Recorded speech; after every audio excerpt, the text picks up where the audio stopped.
Cheers, and welcome to this week's bonus edition of the Life of a Fit Pro podcast, Tuesday Tea. Let's take a sip. And let's spill. Okay. I had such a good reminder in my class last night and really lately. And here it is. As a fitness professional, you can get so caught up in the process, the building of the playlist, the creation of the vibes in the room, the setup, the cleanup, the set list of what you're going to be covering in that class, that you almost lose sight of why people come to class and how people show up to class, right? So at any given moment in class, there's somebody who is struggling. There's somebody who barely made it to class. There's somebody who is on the surface, it looks like they're glued to their phone, but it's really just because they're waiting for a very important update. And not everybody has to disclose this information to you.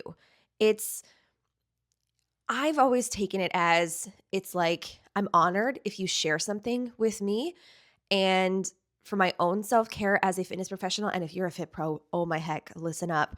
You cannot embody all of the things. It's really hard. As you become a seasoned fit pro, you begin to really empathize and notice and feel the vibes of class. You can feel heaviness, you can feel sadness, you can feel happiness, you can feel all of the things.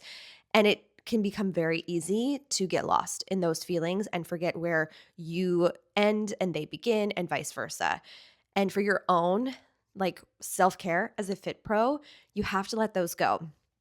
You have to hold the space, honor the space, share the space. And at the end of that session, you have to let it go. And there are a variety of ways to do this. And that will be, I feel like that's a longer podcast. It's more than a Tuesday tea. But basically, people are going to come to classes with all kinds of situations going on. They're sad because their kid went back to college. They're happy because they got some great news. They're anxious. They're frustrated. They're stressed. There's things happening, right? They are these whole beings outside of class, and you get 1% of their day, 1%, maybe 60 minutes with that person. And it is just like the tiniest little snapshot of who they are. And I would say something I've observed as a fit pro over the years is some people wear it on their sleeves and some people put on. Like they don't want you to know that you're going to hear footsteps in the background because my dog just came in. You are going to it's going to be a mixed bag, right? There are going to be people who want you to know everything, and you have to kind of create a little bit of a barrier or a boundary. One thing I've started doing at the beginning of classes is like, let's center, take a deep breath. I do this box thing in yoga and sometimes Pilates where we'll be in our grounding moment, in our first moment of class, and we'll be breathing and just noticing what's here. So I take a moment to ground and to become present, and that has been just so needed to kind of separate or push aside what has happened at the beginning of the day. So what I'll say is, all right, I'm handing you a box. And sometimes depending on the day, it might be like a glittery box or a little tiny box or a box with a bow. I'll make it cute depending on who's in the class. I'm going to hand you this box, and inside it you're going to put everything that happened this morning and everything that you anticipate might happen after this class. And we're going to put the lid on the box and we're going to put it on the shelf by the door. And you can pick that up on your way out. But for this moment, we're going to be here. We're going to give ourselves permission to be present. We're going to give ourselves the opportunity to be here, to be together, to focus inward. That's really freaking hard for some people. Really hard. There are people that they're like, yes, done. Like the moment I walk through that threshold, I'm forgetting about everything that ever happened this morning or earlier today or what's going to happen tonight. But some people have a harder time doing that and harder time giving themselves permission. They have this heaviness, this guilt, this whatever it might be. And I'll use that in class. We'll take extra breaths. We'll have extra grounding moments. Like pick up on the vibes of what's happening in class. That's hard to do when you're a brand new Fit Pro because you're just worried about the playlist, moves, all the things. But as you become seasoned and a more professional, you're looking outward. You're looking what is happening here? What's the vibe? What are the emotions? What's the energy level like? And that is what takes you from a good class to a great class. But it's also just a good reminder that people come to your class from a variety of things, holding on to a variety of things, experiencing a variety of things, some of which you've never had to experience, you've never been through. And the most important thing is to give them this grounding, give clients this safe space to be, a moment of presence. Thank you for being here. A simple thank you. Thank you for being here goes a really long way.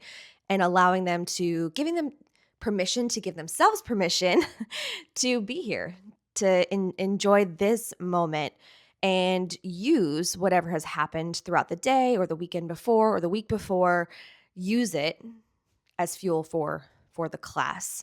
And again, the ways that I do that are extra deep breaths, extra grounding. I'll throw in a lot more grounding if I'm noticing this sort of like down emotion or down vibe.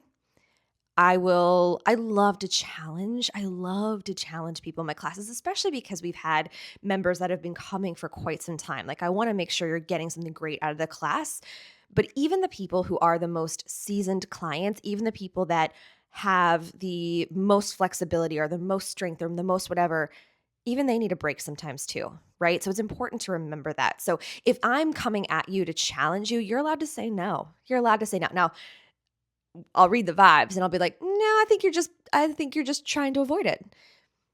But we'll have that communication back and forth, and at no time do you have to disclose anything that's going on. That is not the point of this conversation. It's really just the group fitness space is a space to observe, to hold space, to share space, and to be there.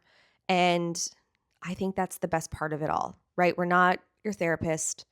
We're not your medical doctor. We're a friend who is providing a service and sharing space with you. And I think that's where we're going to end it today. That's the tea for today. Those are the thoughts in my head, and always a good reminder as a Fit Pro, no matter how many years you've been in the business, to remember those things. So there's that. And thank you for joining me for another bonus episode of The Life of a Fit Pro. And we'll be back with our full episode next week and another Tuesday tea.